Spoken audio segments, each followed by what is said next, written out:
Hey, everybody. We have just gotten back from Camelsville, Kentucky, where we met with Chris Moss, who is one of the owners of Oak and Match.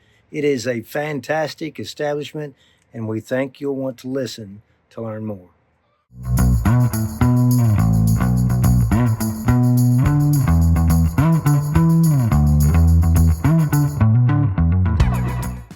So, Chris. Yes, ma'am. Thank you for hosting us this morning at Oak and Match in Camelsville. And I hope everyone can see the beautiful bar of bottles that are behind you right now. It is so impressive. Well, slide back just a little bit and let everybody get a little better shot of it. First question, how many bottles are up there? Oh, last count, we were well over 300. Oh, wow. We were 350-ish, maybe. And we're constantly updating it. They're constantly changing. Well, I wouldn't say changing. Nothing really ever loses a place on the bar. Okay. As things arrive, they always stick because it's either going to be a really good bourbon or it's going to be a really good ingredient for a cocktail. Okay. So we're not ever going to lose that. Well, we run out from time to time, and some of the things that we pick Right, replaceables. are a little tough to get because we try to do some of the oddball things that you won't find anywhere else with the liqueurs. But we try to stay on top of that pretty well too. But we're with liqueurs at this point. We're 350 plus. Wow. So somewhere That's between 350 and 400. We've been to, of course, so many places in Kentucky and in the nation, and there is just nothing like a beautiful bar. It's gorgeous. This is gorgeous. Well, thank you guys. Thank you. It was a labor of love. There's no doubt about that. Yeah. My partner and I we didn't put our regular day jobs on hold, but we put our lives on hold on everything else when we bought the place and all the work that went into it. The before and after shots are pretty impressive on what it used to be. So we put a lot of heart into it. We tried to anyway. Definitely shows. So give us the backstory. Like, how did all of this begin? Wow. Backstory on that, because it's going to go back. At this point, trying to tell you the exact year is a little tough. My partner and I we've been friends for years, years and years. One thing that we did love, as we talked about earlier, was getting together, crafting cocktails. Somewhere along the way, we decided that of all the places that we like to go to like this and find the offerings that we've got, 1.5 to 2.5 hour drive. Okay. So what we had started to envision in our head was something like this. That was a culmination of all the best things we'd liked about all the great places around the state that we go to. And there are lots of great places around the state. But this region was kind of a desert, so to speak. A little bit of a desert when it came to, different things that you could get with variety in your bourbon selection, variety in handcrafted cocktails, and things like that. The cigars being the amenity that they are. No place around for any of that, but we would have to travel over to Indiana or maybe up to Jake's. Shout out to Jake's. And get a lot of the things that we wanted to have in this region and accessible to everyone in this region. And this was a culmination of all the things that we loved about these places. So to tell you how most of the things transpired, the details can get a little hazy on things, but we had decided at some point, we had made the decision that we were going to pursue this. We were going to open this up. We were going to put this together. We didn't know exactly how. We didn't know where. We didn't know exactly when it was going to all come together. But we did know that at some point we're going to see if we can pull this off one way or the other. Obviously, we love bourbon. It's not too hard to tell on that. Yeah, heavy-handed on bourbon. We're personally acquainted with all of them back there, so they're there for a reason. And we do appreciate the fact that once you start to love to enjoy bourbon, which we won't talk about bourbon too much because everybody talks about bourbon, but once you start to enjoy bourbon, you come to appreciate the fact that there is a difference in the taste of every one of them back there. Every single one. And that is something unique to bourbon that is unlike anything else. But the other thing that we knew too, though, is not everybody's a bourbon drinker. Okay, and not everybody wants to do that all the time. So we started to work on the cocktails, which that's the fun part of it. You know, we can talk about bourbon all we want to. Everybody around the state's going to tell you the good stories about bourbon. The one thing that you don't see much on is the cocktails, and we wanted to go hot and heavy and overboard on that. Okay. So we started working on the recipes, doing what we talked about, finding the old bartenders' guides from the mid-1800s up to the turn of the 20th century, starting to resurrect a lot of the old drinks that had been long forgotten, and certainly died during the 60s and 70s when you were getting a lot of the really sugary drinks, things like that. Right. And everything had gone into, you know, the faster you can make the drink, can you make it conveniently with a inexpensive mix versus using the expensive liqueurs that they were originally crafted with, and that was where cocktails kind of started to evolve into what they were, and kind of flat. And then somewhere, you know, first part of the 21st century, 2000s, 2005, stuff like that, you started to see a resurgence, and they actually refer to it now as the cocktail renaissance. Okay. You started to see a resurgence of people kind of abandoning the old, cheaper cocktails and starting to explore some of the original cocktails pre-Prohibition on how they were originally crafted. And we started doing that. And we really started to fall in love with a lot of them. And when we did that, then we started doing our notations of, okay, this one's good. Recipe, did we adjust it, all that. We worked on that for a solid year before we even found this building. Wow. Because we knew once we did find something we're craftsmen in and of our own right through our day job. So once we got to the point where we find a building and we figure out how we're going to do this, okay, the fun part's going to be over for a while. Because we got to do all this. Yeah. So yeah, we went. Labor The begins. physical labor part. Not so much a palate labor, but Right. The palate labor is the fun part. That's the fun part. Yes. So a year of that happened before you even found A solid year of that happened. You know, of us getting together weekends, you know, nights, whenever we were available, just try a new cocktail. And if you can pull off one a week, couple of weeks, something like that. And sometimes the crafting sessions would get really interesting, really fun. So you would actually craft more than a few in a night. And the partnership closeness, I'm sure, evolved during all that time. You were really... Oh, well, he and I have been good friends, and we did this kind of as a hobby for years. So the partnership, you know, he and I have been friends for 25 plus years. That's wonderful. So that's... you know you can hit that. Yes. That absolutely. Easy decision-making process together. Sure. Because partnership is all about decisions. Right. How we're going to do this and how we're going to do right. that. Mm-hmm. Where did you find the cocktail guides? Cocktail guides you're going to find available online. Okay, they're all over the place. Okay. You just got to know what to look for. Okay. And when you start doing the research, you know,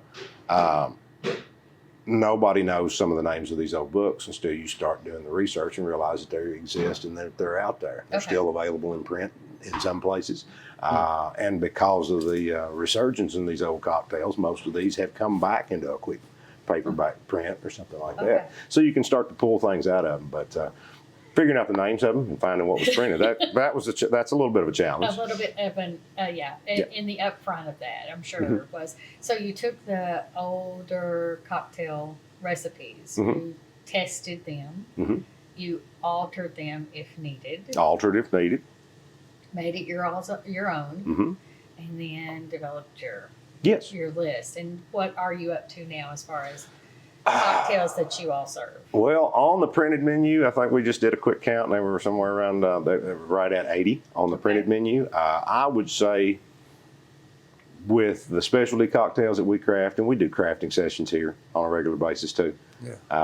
Especially on Mondays. A lot of times we'll do a mixology Monday where we'll craft a new cocktail, or we'll do it on Tuesday. Calling it a mixology Monday is kind of fun, and it rhymes and it goes. But we do. If someone comes in and asks, or someone says they've heard of something or seen one or they've tried something, and they want us to try it, we'll work on them with our patrons from time to time. And try it out and see what it is. If we want to go to the actual reference number of recipes that we've I'm going to say 125 plus. Yeah. I'd Okay. say that. I don't even know. I'd have to pull out. We keep it in a digital format. Okay. That way he and I can reference it on any of our POS tablets or our phone real quick. We do keep, obviously when you're getting to 125 cocktails, memory's not that good. So we keep a cheat sheets, just to remind us real quick. They say that our memory is as long as the shortest pencil. Probably right. So now in the digital age, it's as long as the time it takes us to type that out. Exactly right. So yeah, I'd say that's a good analogy. I'd say that's probably correct. So, as well as all the cocktails and all the choices of bourbon in this beautiful bar, you'll also have a humidor. We do. And somewhat of a hidden cigar lounge. We do. That's a nice little amenity. Yeah. And you explained so beautifully why you all decided to do this, because it really wasn't something that was available in this area of Kentucky. Sure. So let's break here and we'll switch over to the cigar lounge. Okay.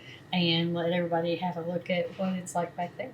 Okay, so we're in your cigar lounge right now, which is kind of a hidden space within Oak Match. Yes. Don't know if we want to talk about how to get here now. I'll leave that up to you. Well, we'll save the surprise for how you find this room. Okay. I think that's a good idea. We'll save the surprise for how you find it, but once you do find it, You're at least people can see what to expect. Yeah. Right. And it's substantially different. We're three places in one. We really are. Okay. We are your traditional bar, even though we consider ourselves a cocktail / mixology bar. I'm sure everybody will see before this is all done what we call the lounge. Yes. Which is the side. Basically, it's a little more intimate setting than sitting at a bar, which we do love to entertain, and we love our company that comes and sits with us at the bar. But we've got the lounge. We try to respect that a lot of times people in large parties, they want to entertain themselves. They want to be in a little more intimate setting. And that's what the lounge will get you. And then you get to this room. This room I have a hard time with visions. Anthony has a really good time with visions and things like that. This was something that we all had to collaborate really well on in terms of the trim, the look of the room. We wanted this to, when you walk through here, you're pre-prohibition now. Yeah. You're in a lounge where you can enjoy a cigar, enjoy some comfortable furniture, separate from everything else here. We call this the Tobacconist Club Lounge. Okay. All right, that's its official title, but its entrance is hidden. The one thing that I guess a lot of people have a misconception about for us is that we are a true cigar bar. Okay. Okay, now we really don't consider ourselves a cigar bar. We consider ourselves a cocktail lounge that just happens to have a cigar lounge in the back. Yeah. Okay. And it is a great amenity. So we're trying to offer everybody the best of both worlds. Okay. And especially to the level that we've gone through with the filtration system. The hidden little way that you get into this room was architecturally engineered specifically to make sure that smoke always is contained in this room. Okay. All right, so that's another big thing too. A lot of people think, we've had a lot of people tell us that they have kind of put off coming to visit the place because they don't like smoke. Yeah. Well, not everybody does. So we made sure that if you don't, it's not something you'll ever experience. Smoke, you'll never be subjected to it. Right. And that, I think, is the largest misconception a lot of people have about us, is that we are a cigar bar. But as we were talking about earlier, sometimes different words get a little stigma, don't they? Yeah, exactly. And there are true cigar bars, and there are places in areas in the state that can support that kind of demographic because they're in a larger population area. We knew right off the bat that we wouldn't be able to. We wanted to offer something for everybody.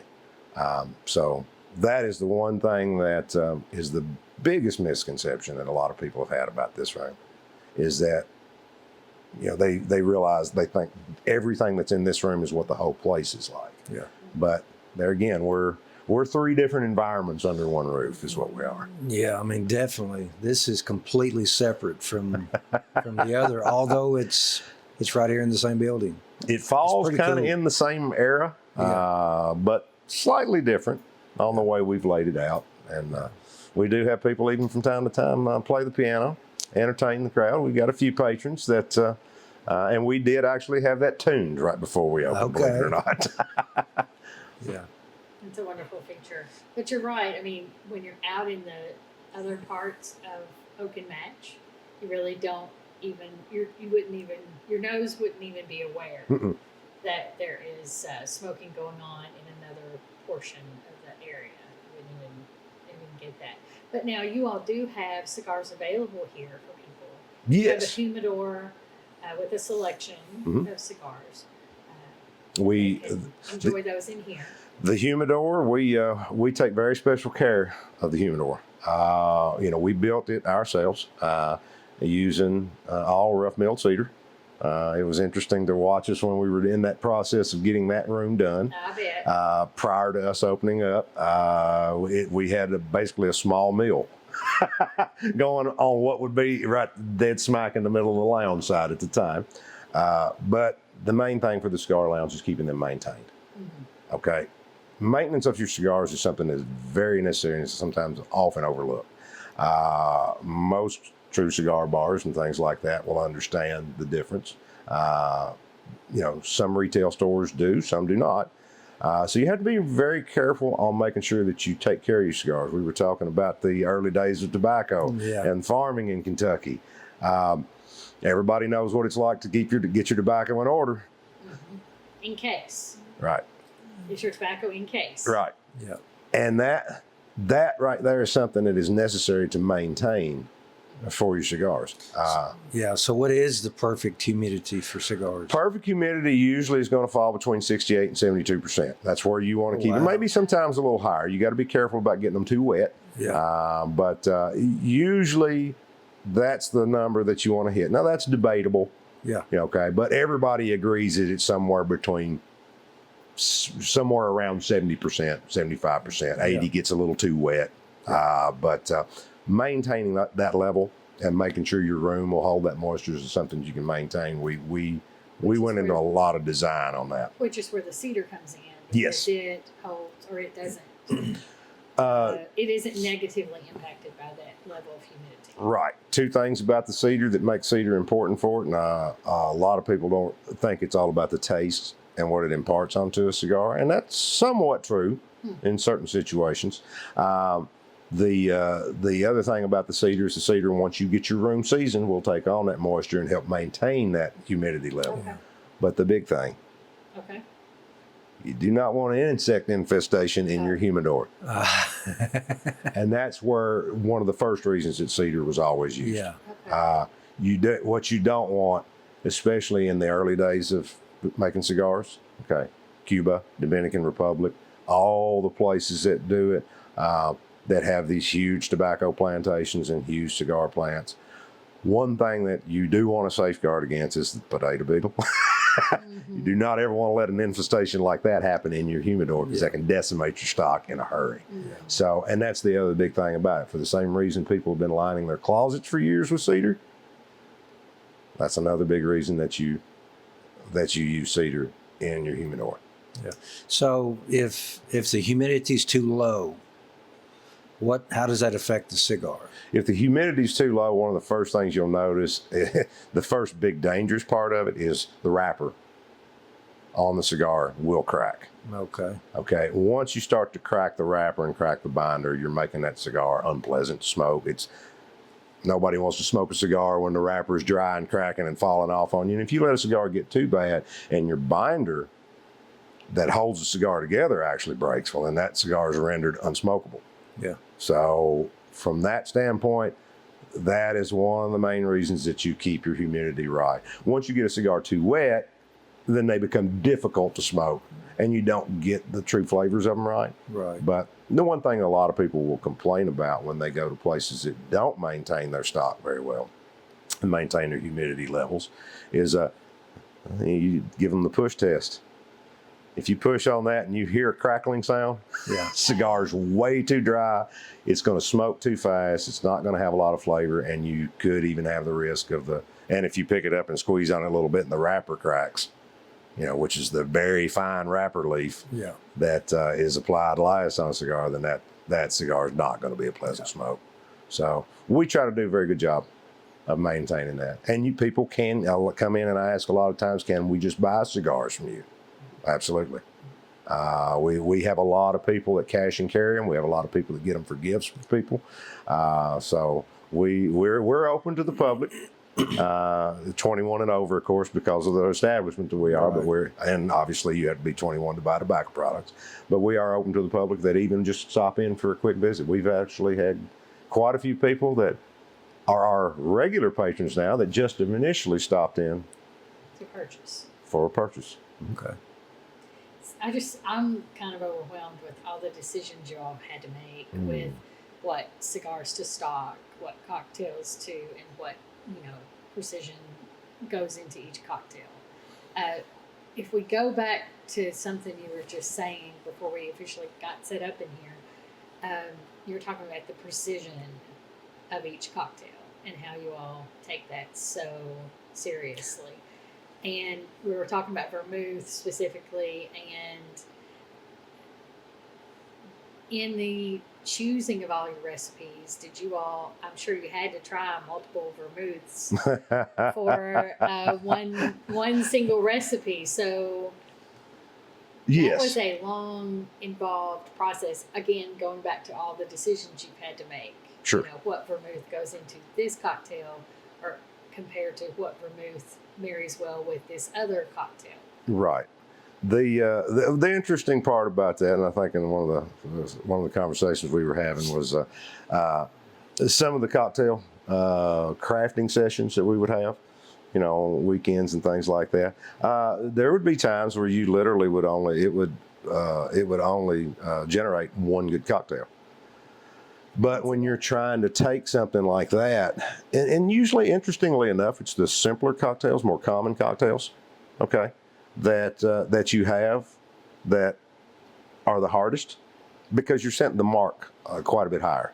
The Manhattan, everybody knows a Manhattan, just a classic Manhattan cocktail. It's a very simple recipe. You're going to have a couple of parts whiskey, you're going to have 1 part vermouth, and you're going to have a couple of dashes of bitters. But the type of bitters, okay, the type of vermouth that you use produces unbelievably different tasting cocktails. Yeah. All are Manhattans. But I could take different vermouths, I could take different whiskey, and I could take different bitters, and I can make one cocktail into 20 really, really quick that are all going to taste completely different. Now, the tough part on that is deciding which one's the best. Which one becomes the Oaken Match? Which one becomes the one that we want? Yes. The hard part about that is deciding which one you decide on is the best. Now, if I could call it an advantage for us, is this is something that we've enjoyed for 20 plus years, including traveling to the different places and having their versions of a Manhattan, their version of an old fashioned, which is the highest benchmark. Yeah. And knowing which ones were better from the different places we've been to. What kind of vermouth are you using? You get a lot of I don't knows. That's what that's what we got. I bet that's true. So, do you have certain brands of bourbon or brands of whiskey that you use for certain cocktails? Like this brand will only work with this cocktail recipe? Or? To an extent, the old fashioned is the perfect example of that, and we did talk about that one earlier. And that one, I will say, repeat the story once again. I never try to be boastful in saying I'll make the best one you've had. All I wanted to make sure that we were able to do, and we made, that one was the benchmark. That's the one that everybody sets your standards by. Your ability to make a good cocktail is a lot of times based on how's your old fashioned. Old fashioned, yeah. All I can say is that we didn't necessarily claim to make the best one you've ever had. We'll let you be the judge of that. I wanted the best one I'd ever had. Yeah. Okay. So Anthony and I worked on that one. And it is the simplest drink to make in terms of ingredients. You've got whiskey, you've got sugar, you've got bitters, and you've got water. The water generally is coming from the ice as you do your stir. But getting the specifics down to which bourbons work well with it.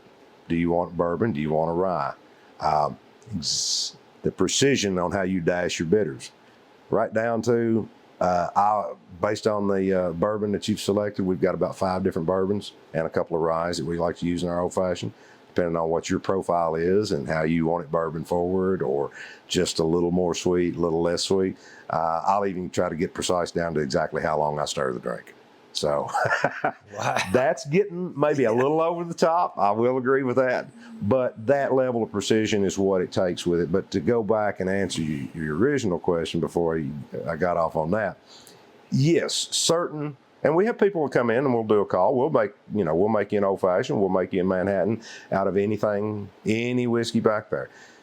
After, a lot of people, you have to sometimes realize the more expensive whiskey you put in it, the more expensive that cocktail will become real quick. And when you get into some of these bourbons that are hard to find, everybody in the bourbon world knows that some of them are slightly more expensive than others. We have about 5 different bourbons that we use as our, what a bar is going to refer to as its well, that we use for our cocktails. Now, we go pretty good. We don't like to go cheap on our wells around here. We stick with some better bourbons, some well-aged bourbons, even for our well products. But specifically on a lot of these is the proof was chosen. Okay, 80 proof, 90 proof, 100 proof. We've even got some that go over that. Yeah. In terms of what we'll drop into a cocktail that we use for our well cocktails, for our well bourbons and rye whiskeys for our cocktail. But yes. They will each impart slightly different flavor profile. I have my favorites. I'll express those to people if they ask me which one. I like mine with just a little bit more of a bourbon taste. But, obviously, for obvious reasons, I've become a little more acclimated to bourbon. So it changes your palate over time. We were also discussing earlier how every single bourbon really does have a distinctly different taste. Yes, it is. It's still amazing to me. Out of all the bourbons that we have well over 300 bottles behind the bar. Close to 200 of those are bourbons.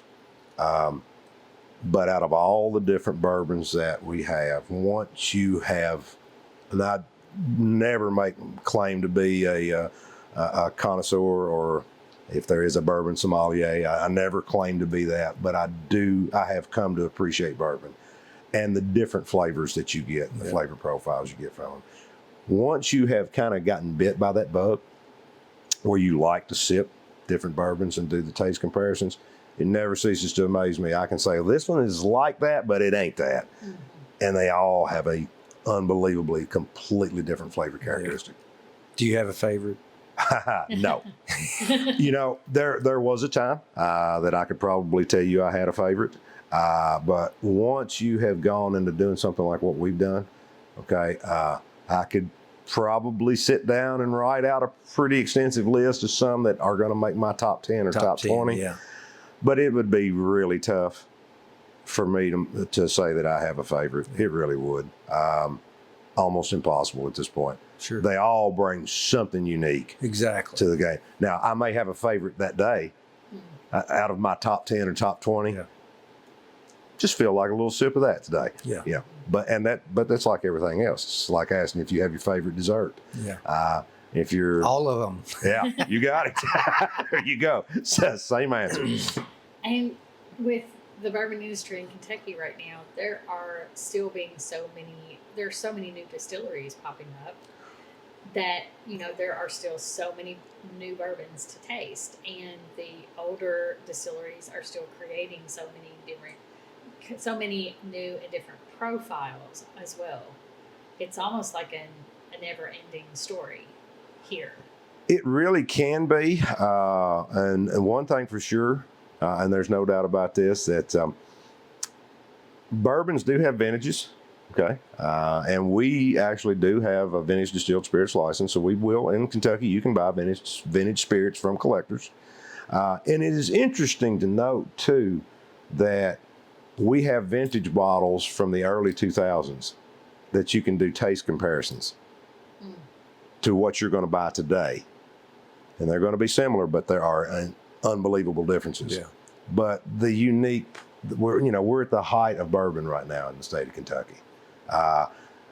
What people are producing, some of the new distilleries, the work that they're going into, the way the international market, okay, has started to learn to appreciate bourbon, the way they have Scotch for so many hundreds of years.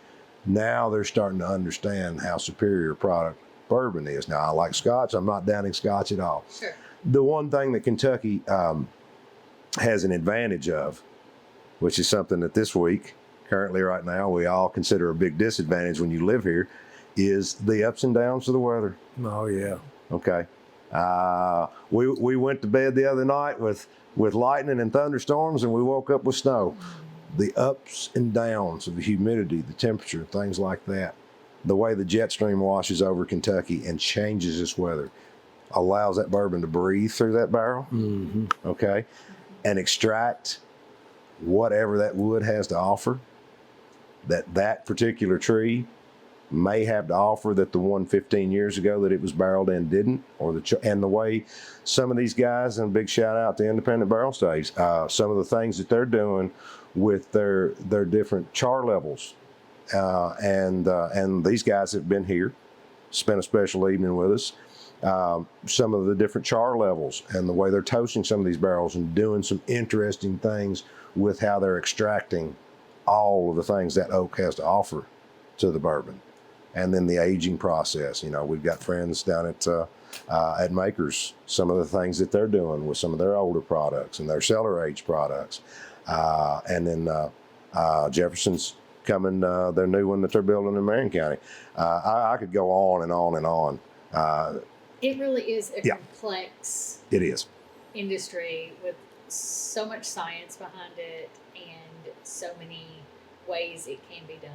And it's an exciting time, I think, to be in the state of Kentucky, especially Sure. if you're interested in bourbon at all. Yeah, if you're interested in bourbon at all, I mean, we are poised now at this point with all the things that have gone. And a lot of people think, well, it's hard for people from Kentucky because we love bourbon already, and some of it's been kind of hard to get. But people from Kentucky should be pretty proud. The bourbon industry is poising themselves for the international market, Oh, Sure. and that puts Kentucky on the map globally because when you consider that 95% of it, all bourbon still comes from here. Even though legally it could be made anywhere in the United States. It is a unique American product, but 95% still comes from Kentucky.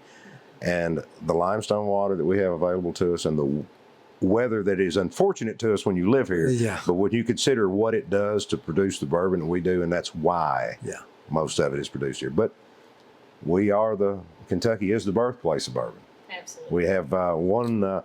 Won't give out any names yet, but we have one gentleman here that is a friend of ours that is writing a book about the history of Elijah Craig. Okay, bourbon is integral to him Absolutely. because everybody recognizes him. But as a Baptist minister, the way his life, how complex his life was, his dedication to all the things, his contributions to Georgetown and building that city up and making it what it was, but the history of bourbon with the founding of the state of Kentucky, the way it was founded, the clearing of the land to raise crops and plant your corn and what you did with that extra corn. Won't go too deep into the history of that because you can go on and on, but for all those that are fans of the history of bourbon and how bourbon created this state, well, it's arguable that it did. Oh, Sure. Corn. yeah. Yeah. Yeah. When you learn how your land grants worked and your ability to clear the land and raise a usable crop, and most people love to do the corn here, and you can't eat that much. So what do you do with it? What do you do with your surplus? What do you do with the surplus? Well, you Yeah. turn it into a product that does keep. Exactly. And then the history of it just And kind of corn goes was from there. one of the staples that the land grant recipients definitely had Yes. on their pack mules as they were coming through the gap. Oh yeah. Everybody had corn. Yeah. Right. So And then it's fascinating. what their ability, what they learned when they got here is it's their ability to raise it even so much better than they could in Virginia. Yes. tobacco was a predominant cash crop. It created lots of wealthy families in the early times in Virginia. For those that made their way through the gap to Kentucky, they learned real quick, corn grows well here. Yeah. Very, very well here. And what you can produce with the corn after you fed your family and your livestock, what you can produce with it after that, obviously as well is highly sought after too. Yeah, true. Excellent point. So you all have only been open for how long here at Oak and Match? Not quite a year and a half yet. The first week of October in 2023 was our first week open. Okay, but 20 years prior to that, you were doing research and development. As a hobby, yes. Solidly 1 year prior to our acquisition of this property, we had started working on the business model. Okay, what we wanted it to be. Obviously, all of our crafting sessions. The one thing that we always knew too is the hospitality is key. Okay, you have to give people a reason to want to be here. You have to give them a great environment. And as we said already, we wanted this to be a culmination of all the best things of all the places that we love to travel to. Yeah. But that would take 2 hours to get to. So we wanted it to be a regional thing that people could, a regional destination for Central Kentucky, to find a place like this and be able to enjoy it in a shorter trip. But the one thing also that we knew that had to be right is the cocktails. What's in that menu, the recipes for them, the uniqueness of them, the dedication to them. Obviously, there's you couldn't even begin to count the people in the state of Kentucky that love bourbon and appreciate it the way we do as well. And about anybody could put that many bottles behind the bar and love it just as well as we do. But those have to be right. Yeah. And your consistency and your dedication to what your cocktails taste like are unbelievably important, along with the atmosphere, and the hospitality that we want to make sure everybody gets while they're here. That's the biggest thing for us. Sure. We don't have customers. We make new friends every day. That's what we do. And you really get that vibe when you walk in here. Yeah. I mean, the atmosphere is. Yeah. It's conducive to come, sit a spell, have a conversation, have a drink, smoke a cigar, and just spend some quality time together. I mean, and that's what so many unique. people do. Yeah. And that's what we love about it. One of the interesting things, a lot of people, and I have a conversation with this, with a lot of our friends here. I call our patrons friends, but they are our friends. The one thing that I noticed early on that was really kind of overjoyed by. You ever go to a restaurant and you look around the room and everybody's got their phones in front of them, the entire table. All the time. Okay. Yeah. Even families with children, sometimes you expect that the kids are going to be on their devices and things like that. But when people would get together, a lot of times all the adults would even be on it. The one thing that we noticed here early on, and I don't know if it's the atmosphere, I don't know if it's just, or what it is about it, but and you put a cocktail in their hand and you put them at the lounge and they come together as friends and family, the phones are down. Yeah. They're having some good old fashioned conversation. The conversations that I hear people having here, meaningful conversations, laughter, jokes being told, good time. That's what does it for us. That's really what does it for us. And that was literally everything that with all the look and the cocktails and the bourbon and the atmosphere and the cigars and everything, what we wanted more than anything was for people to be able to come together, put the phones down, have the good conversations, meet up with friends that they haven't met up with for the longest time. I've seen more of my classmates in the last year than I have the last 30 that come here from time to time, come here and encounter each other here that haven't seen. And that's fantastic to me. So that's the one thing I do. That's the one big dream we had for the place. Yeah. Is that right there. And so it's more than just having a drink or smoking a cigar. It's about the experience. Yeah. It's about the experience, camaraderie. Yeah. Life is, too short. Take time. It's a busy life right now. And that was one of the reasons that we wanted everything to kind of go back to the Prohibition era. Going back to the time where you weren't worried about what your cell phone was going to do. Mm-hmm. You didn't have the panic over what the weather was going to be like. You just went out and did it anyway. Yeah. You didn't have anxiety about what was going to happen on 24-hour news. You just got together with your friends and your community, had a little camaraderie, enjoyed a good time, some good laughter. Yeah. And that's all that matters. In the end, yeah, that's really all that matters. And that was the one thing that we wanted with the place more than anything. Yeah. It seems like you've been successful. Absolutely. Yeah. So far, we have some of the greatest bunch of people, greatest friends, greatest bunch of patrons that visit our place, and we make new ones every day. Sure. And Saturday afternoon was like that. I could tell that story countless times. But a gentleman came in, spent the afternoon with us, spent the early afternoon, all the way up into the evening. Said he had come by, looked at the place few dozen times, thought one of these days I'll stop in there. Didn't really think of what he was going to encounter when he's here. The one thing that is the biggest compliment to us, more than anything, and this is the one thing I appreciate, and I do take this one as a compliment when people come in and say, I can't believe this place is in Campbellsville. Yeah. To me, we take that as a huge compliment. That being said, Campbellsville, Central Kentucky, certainly worthy of a place like this. So we have a little mixed emotions on that feeling. People shouldn't expect, just because of our area, that you won't find. Mm-hmm. But now it does take a little dedication, and it takes a little while too before people realize that you can have things like this in Central Kentucky. Well, I mean, this is a unique vision you all had for such a rural area of Kentucky. It is. And as you mentioned, you wanted this to be something people had access to, that they didn't have to go to the larger towns for. Right. So, rural Kentucky has its own vibe. It does. It doesn't usually include a speakeasy type place. That's true. And a tobacconist. We just affectionately refer to this cigar lounge as the Tobacconist Club. There you go. Yes. That's catchy phrase, catchy name, but it kind of gives you the idea that when you walk back here, you start to understand that this is more, even though it's open to the public. Obviously, if we don't sell memberships, we give away free membership, so to speak, to the Tobacconist Club. Mm-hmm. But if you can find your way, but we're not too bad about letting you know how to get back here. Yeah. We'll lead you there if needed. Right.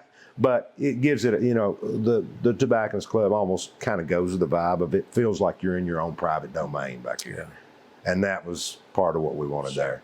And there's a lot of people. You notice the little cabinet up front, which is the old family history cabinet we talked about. There's a lot of people that have considered us stewards of history. Okay. I can see that. And have dedicated a lot of nice little gifts. There's got some gifts over sitting on the piano that people have given to us. They wanted to have a little piece of themselves here. Oh, that's nice. Now, we still consider that their possessions.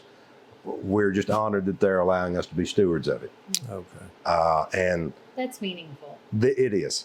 It is. I'm the world's worst at receiving gifts. I don't feel like I'm portraying my gratitude quite as well as I should, but there are a lot of people, and I hope a lot of them are watching this, that know that I want them to know how much we appreciate all the little things and the little pieces of themselves that they have left here with us, just almost like breadcrumbs that I've been here. Mm-hmm. But you appreciate history, so do I. Here's a little bit I'd like you to put in your family cabinet up there. Yeah. That's really cool. So we've. It's getting full, but that's just kind of a testament to the type of people and how they feel when they come here. Mm-hmm. And that's what we want. It's certainly, as we travel and try to find the neatest spots to talk about. We definitely think you all have succeeded in creating something really unique in rural Kentucky. Well, I got to tell you, hats off to you guys. Traveling around, going the places you do. Finding all the neat little spots and the things in Kentucky. But I tell you what, it's one of those things what you're doing is as important, if not more important, than what I might be doing. I might have brought it to the region, but as we get that compliment, I can't believe this is in Campbellsville. You probably have encountered hundreds Yeah. or thousands, maybe at this point, of places It's that you wouldn't believe are where they are, but they Yeah. all have their own unique characteristics. And I tell you, they're all worth traveling to, aren't they? they Absolutely. They Yeah. are. Absolutely. And we love, one of the biggest kicks we get out of what we do is getting to come alongside people who are working really hard Mm-hmm. and are really passionate about what they've decided to do, Sure. and highlighting them and making sure people know and can choose them as a destination. There is so much to do here in Campbellsville. Mhm. You all make a lovely addition to Thank you all have a state park. Mm-hmm. You're a college town. Right. You have lovely little spots like the Old Mule Diner for a Right. cheeseburger. For a cheeseburger. I mean, shout out to Yeah. the ladies who cook those delicious Mm-hmm. burgers and make sure that the pool table is working just right if the quarter Yeah. gets stuck. I mean, they're great. You know, Are and they? there are so many places, you know, in Campbellsville like that. Look, places where have been going for years, but people put their hearts and soul into them, and they're part of themselves now. You know, Yeah. they're not just a place that they work or a business they opened. At a certain point, it becomes part of you, Yes. and you're part of it. And you know, and there are so many little places like that in Campbellsville. You look at Druthers. The last The Druthers. The last Druthers. Druthers standing. Right? Campbellsville's pretty proud of their Druthers. And then you've got Hardin Coffee. I mean, that's delicious. We love the guys at Hardin and the things that they've done down there. The guys at Brothers. Yes. But now there are so many. I couldn't sit here and mention all right. of We them. couldn't name them all. All the businesses, you know, Yeah. that are on Main Street, and all the little places that dot the county. And you all are fortunate to have so many places that are individually owned. Yes. People can go support, find for themselves, Sure. treasure out for themselves. But anyway, thanks so much for talking to us today. It's Thank been you, guys. lovely I to appreciate. be here again. We tested them out first before we Yes, you came did. over. Yes. Okay, so yeah, I want before we sign off, Mhm. I want to be clear Okay. on the old fashioned. Okay? On the old fashioned. On your claim to the old fashioned. Just repeat that for us. The claim to the old fashioned for me is this, and this is exactly what I say it is. But it lends to the other guarantee that we have. We're about the only place around that'll give a bartender's guarantee. But I promised that I wasn't trying to make the best one, and I don't claim to make the best one you've ever had. I just made the best one I'd ever had. Gotcha. But I'd had a bunch, Yeah. and you decide for yourself. Okay. But the old fashioned is king around here. It is the most ordered drink of any drink that we have. We have well over 100 craft cocktails that we make. Yeah. Three or four out of 10 that go across that bar are an old fashioned out of Wow. hundreds. Wow. So it's that much of a percentage. Okay. But we love it when people explore the others. Yeah. And one of the things you and I talked about, and then I'll be quiet and let y'all wrap up, was the one thing I like to do is explore what your palate is. Help qualify whether or not that's a cocktail you're going to like. Yeah. I've had a lot of people, sometimes you don't know, order by name, and I'll say, I don't think you're going to like that one. Because some of these they get very complex in flavor profile. Some people, it's right up their alley. So I try to qualify. But one thing we do, and I tell everybody, we do have a bartender's guarantee. If I suggest a cocktail to you based on the conversation you and I had on what I think you're going to like, based on other drinks that you like, and I'm wrong, you pass it back to me and I'll dispose of it properly. We'll move on. And we do not make people pay for drinks that they don't like, especially, when we've qualified you. Now, if you're over on the lounge side and you just order them up, Yeah. but ask your server, ask one of us if you're sitting at the bar with us. We know our cocktails, and we try to help. But when you have a daunting menu like that, sometimes it's hard. But Yeah. there's something in there that everybody's gonna like. There's something for everyone. Something for everybody. Well, thank you so much. It's been Thank a you pleasure. guys. It has been a pleasure having you here.